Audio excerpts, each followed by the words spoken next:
Hey everybody, it's Alan Ono. I thought you guys might like a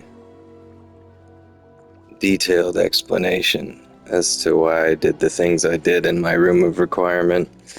We're gonna go on a tour, a little talk and walk. Oh, it's a niffler. That's nice. Um, it's pretty much done. I might adjust some things here or there just to show you, but realistically, let's just go check it out. I'll talk about it. One thing you need to know is that when you just first start with your room of requirement, the hardest part is getting all the stuff, right? You gotta collect these things in the world and then place them. So the order that you get them is random. So you're gonna have to just kind of start. And as you know, or may not know, this is the first area you get, this main floor here. You can change the floor and the ceiling, do all that cool stuff. So you can start kind of with your designs because you can change the color of everything, etc. So what I did at the time was I made stations, which I kept. So we have the plant station where you can collect all the plants. As you go, you can design it and change it. The tables fit in here just perfectly so you can walk around them. You might trip a little bit, but you can generally get through pretty fast. Make sure it's all good. And I made a potions station as well. I love these. They give you random potions, but I think they're so fun when you put them together. I had 3 at first, but it was too many. They were all bouncing towards each other, but these are the bros. They're just doing their thing. And then I just waited and skipped ahead of buying like the smaller potion tables, and this 3-pot table served me well, very well. You'll see a couple more potion tables along the way, but this was it. I had 3 of these and this, and I was absolutely fine. I wasn't spamming potions, but I also was totally fine, so keep that in mind. So this area I didn't really have a thing to do with, so I just made it sort of decorative, like a work table, some eclectic stuff, the Niffler picture and statue, because they're arguably my favorite animal in this world. And cool dragon globe, why not? Gotta have a carpet here and there, so that was that. You could do anything you want. And then this was the last sort of station where the big plant table wouldn't fit over there, so I put it here. You can plant the big plants in there, and then again another one of these random tables that will just give you plants from whatever. Oh, it's getting foggy. So yeah, also this little table is for Deke. Any small chairs you see in this, like this little guy, that's Deke's little spot. He does stuff. I don't know what he's eating right now. It's just, yeah, it's fine. He cleans up this place. He can clean up his own mess. And the moonstone table. I noticed in lots of people's rooms of requirement tours, they have like multiples of these. You don't really. It's everywhere in the world. It's even in your vivarium. You can just leave and come back and it'll regenerate. So I don't think you're ever going to run out of moonstone, realistically, which is the currency to build everything in here. So that's this floor, and then you get this vivarium first. Show you what I did.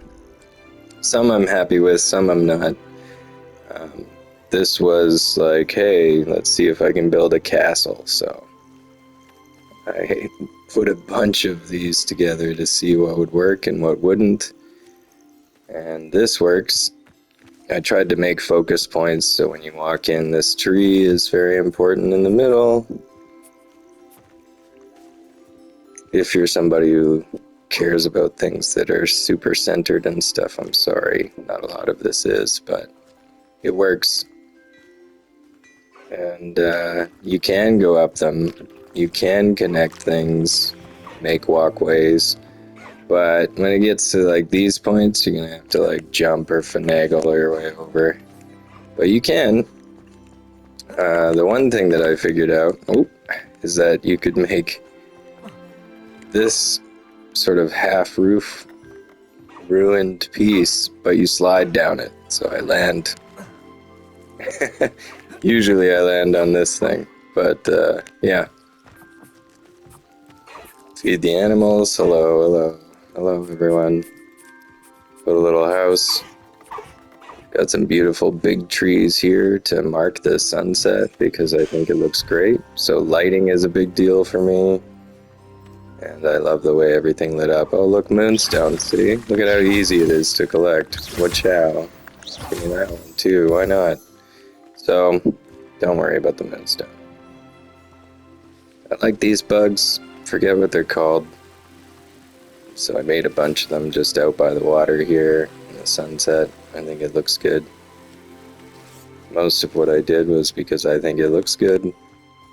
I could add more shrubbery and stuff around here, but realistically, after a while you get a little frustrated or you give up or you think it's good enough, and I can always see room for improvement. I don't know about you, but yeah, not my favorite vivarium, but it's very cool that I was able to, it actually did work, and I was able to get all these pieces to sort of fit together. You can go up here.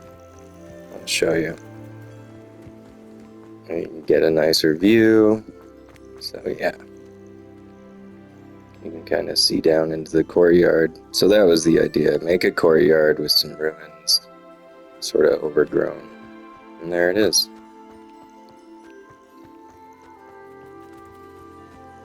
Do whatever you want. So that's that. Now back in here, it expands to the upstairs later on in your playthrough. So I love these. The lighting again hits that just wonderfully. This corner was for business. This is business time corner. So there's rules, regulations up. A hidden bottle of something, who knows? It's business. And I made a dais here so that I could practice my spells and yell at Deke wherever he is. He usually pops up behind me or something. Yeah. So you can practice it. Watch out! Oh, that one doesn't work. So that's why you practice. So there's the other vivarium, but first I'll just show you this corner. This is sort of the dark arts corner. We have umbrage cats marking the way, and a desk of dark arts. These bookshelves are cool. They move the books once in a while. One criticism I have for the developers is like, why so many of the same guy? The mer people, the dried mer people. Can't really help that if you want to have continuity with your walls. There's a lot of repeats, so I'm a little disappointed about that, but what are you going to do? So I put a little block here so people wouldn't inquire too much as to what's back there. And then again on this side, a phoenix with the beautiful lighting. I love this window. Super cool. And then there's this vivarium, the sort of prairie-based vivarium, I want to say. So I put animals in there that I think would be roaming around on the prairie. Shocker. Horses, unicorns. So I made this sort of a little ruined, I don't know, courtyard town sort of idea again.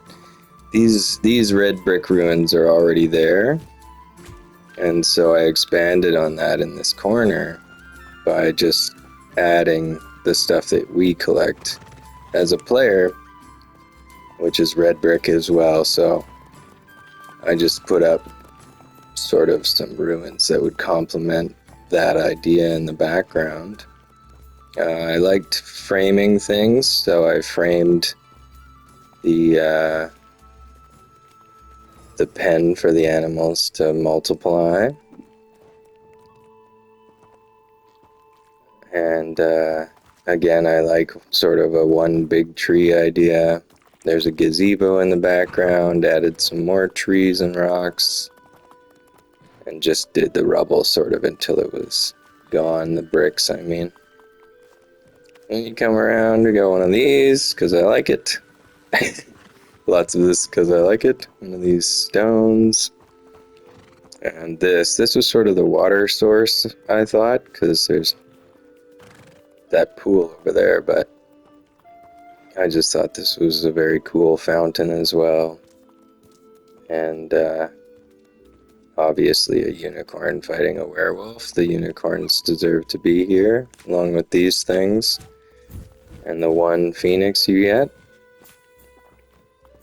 So that was this. Lots of cobblestone on the ground to sort of show that there was a civilization here at some point, but they're long gone. Just me and my beasts now. So there you go. Beautiful setting.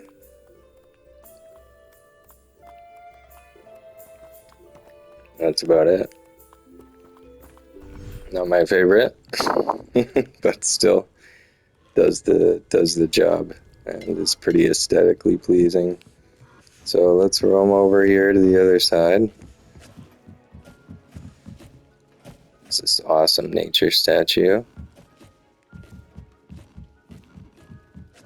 And then the beach vivarium. You get pictures, obviously, as you go, and there's one that does a picture of each sort of vivarium. So I put the beach one there, a little Ravenclaw nod, because that's what my character is, and the beach. The beach I kept very simple, because it's a beach, you know? So my logic says, can't really build too much where the tide's gonna come in. And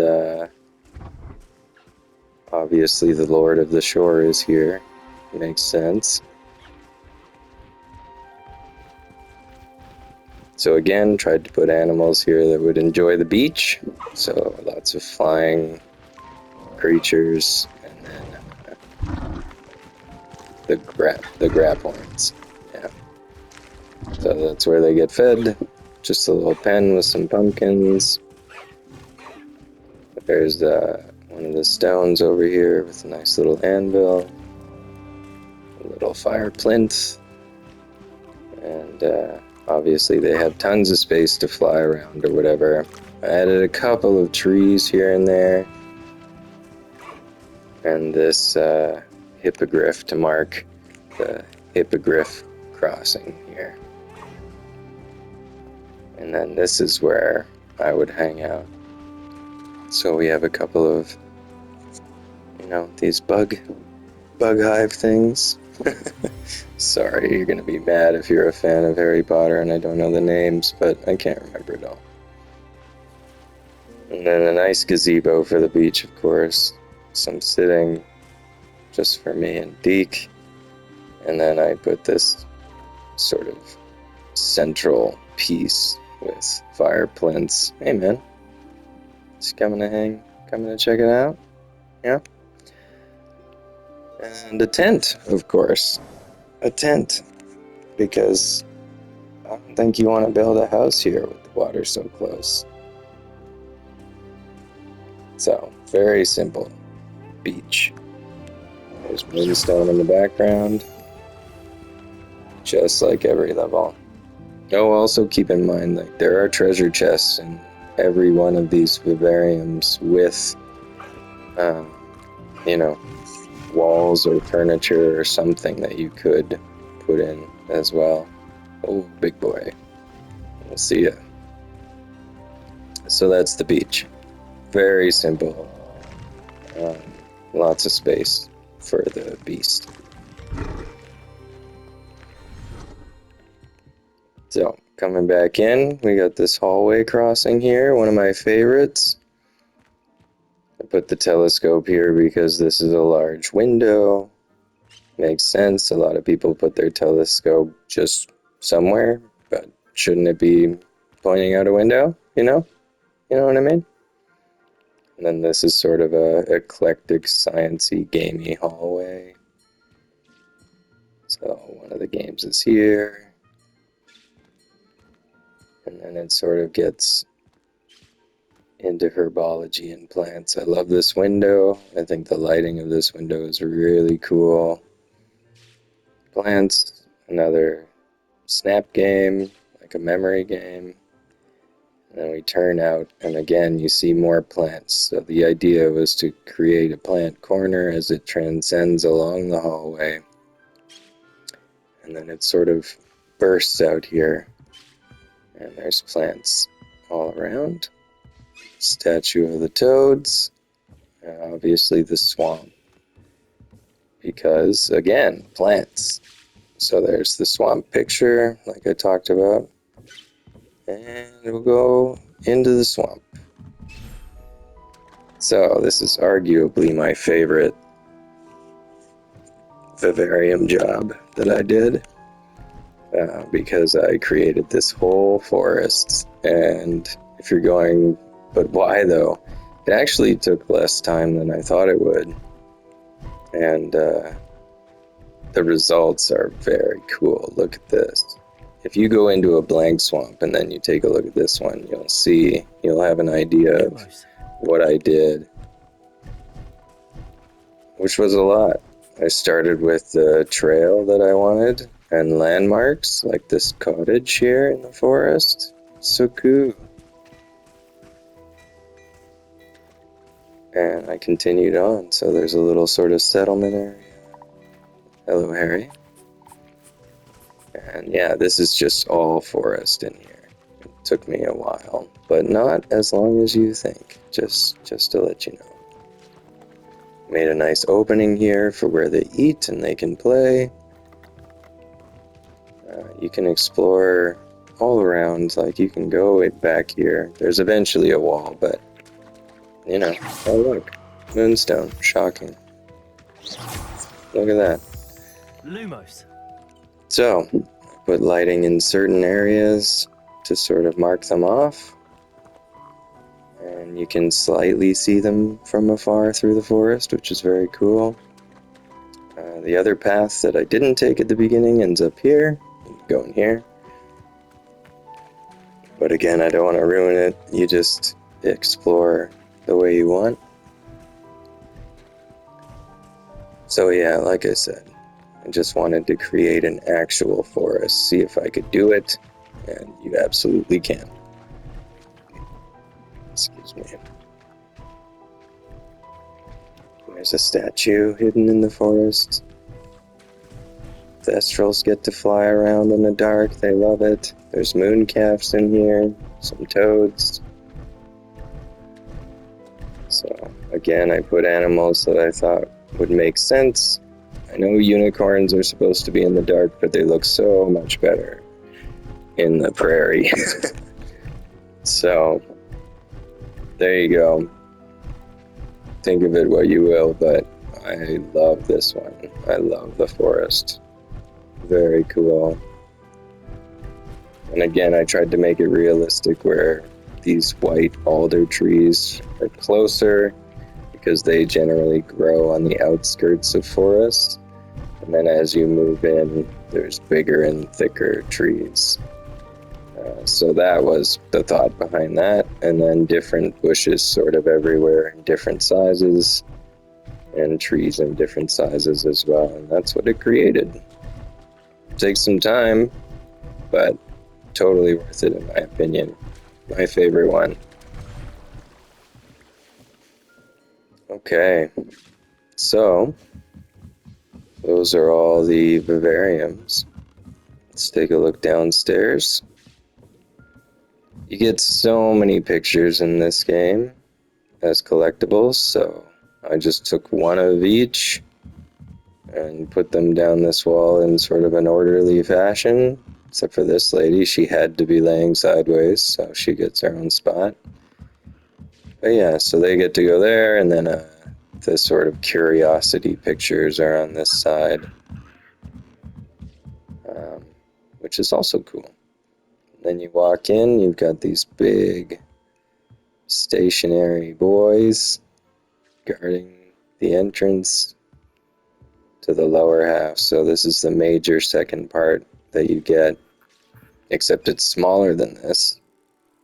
This is the expanded version that happens at the end, which I think is unfair because you have everything placed the way you want it, and then it gives you more room. So I left the game after that for a while and then came back, months later and decided, you know what, I'm going to do this because I really like the designing and placing things in this game. Very cool. You get to make it your own.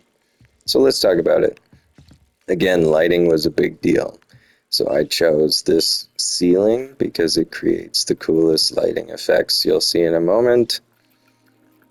I chose this side. Again, I went stations, so plant stations. You can write about your plants over here. And then you have your nice little garden with this type of lighting. I thought it mimicked sunlight the best, so I went for it. You get these frogs eventually. Fertilizer's great. I've got tons of it. Every time you grow a plant, you can double it by adding a fertilizer, so use it. Don't worry about it. I put some little statues here, a Duracol and a puff skin. And here's the another, pot table where I just put things that would sort of match the colors and aesthetic. So Wiggenweld's green, Felix Felicis is a nice gold. So that was the idea. And again, the walls have been overgrown. This is my my favorite central figurehead. I like that guy. Works well with my sentries standing there. And yeah, the lighting. So let's talk about that. So the lighting from this window hits the unicorn. Very cool. So it's keeping it in the light, giving it some nice shading and ray tracing. And the thestrals are in the dark, so they don't have light smacking on them, which makes sense to me. As far as this corner is concerned, again, a dark arts corner, but much more expanded. So we've got writing evil things down. All the elves are, yeah, all of them on the wall here. That spot is for Deke, your little helper that is still alive right now. And then that's also Deke's. So Deke he dabbles in some dark arts, and so he gets his own little desk. This one's mine. I get the seeing at glass ball. The Iron Maiden. So lots of skulls, very cool, very metal. And then again, I just put in a Maxima potion because it's nice and deep red. And this potion table because who doesn't like a bunch of skulls looking cool? This section is more for leisure time. You can play a little mini game of Quidditch. You can watch a snitch go around. You can just relax in these big comfy chairs. The gear desk is here. This is one of the first things you get. I don't have any unidentified gear, so you won't be able to see the owl's animations and the desk animations, but you will if you play, so you'll be able to see what they do. Got some nice statues here, and then we're going into wardrobe. So this is my little wardrobe section. It's sectioned off by this. I thought that was really good. If you take a view from here, dark arts section, sort of walled off, and then the linen section, in case you're getting naked. Although Deke is the only other creature that comes in here, so either way, he doesn't need to see that. Nobody needs to. So design your clothes back here.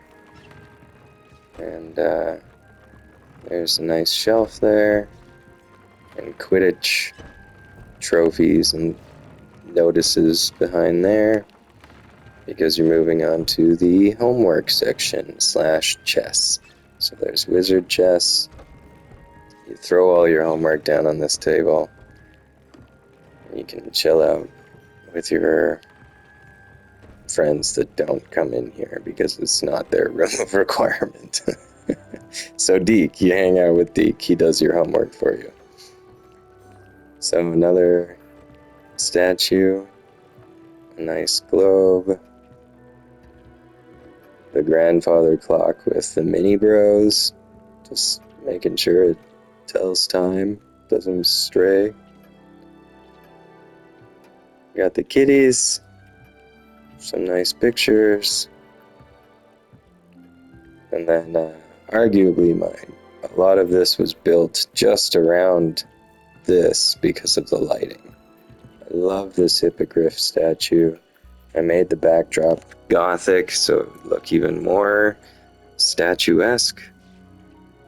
And yeah, the way the light hits it is super cool in my opinion. And on the ground as well, it's in a circle, so it matches the stand that the statue's on and just hits it really cool. It does something, gives me some great feels in my brain.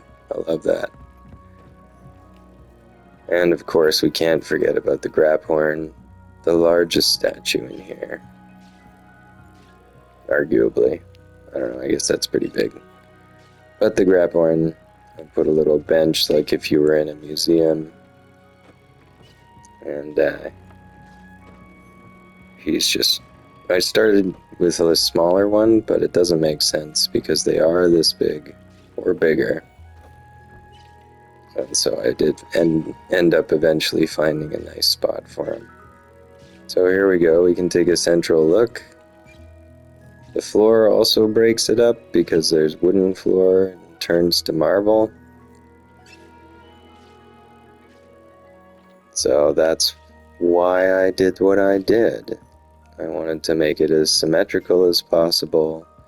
I wanted you to kind of see new things as you walked into the room. And so it's exactly what I wanted.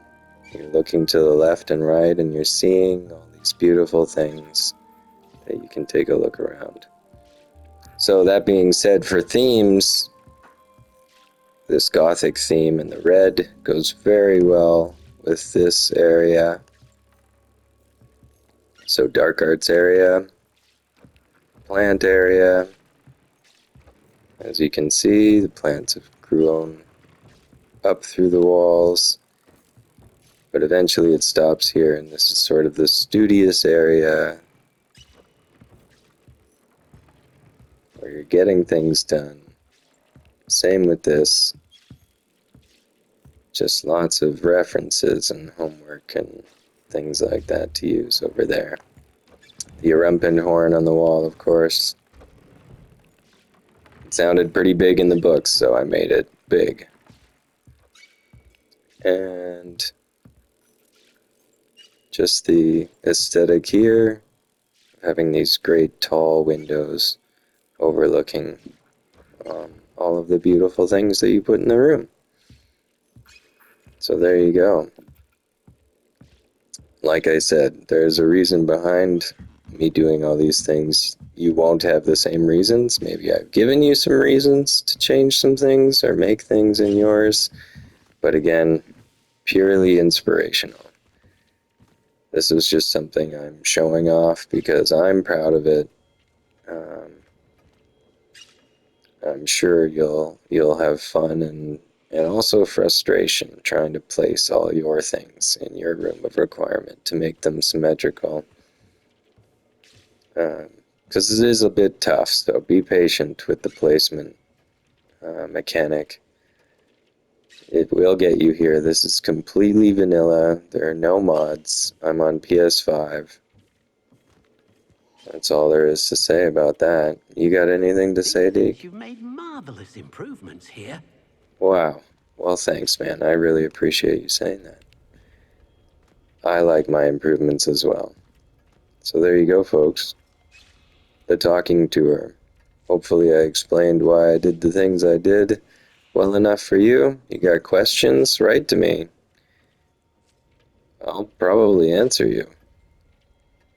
Anyways, if you like what you see, um, I could do a silent tour of this whole place, or talk more about exactly what I did in certain places. It's up to you. Let me know in the comments. I hope you have a great day. I'll catch you in the next one.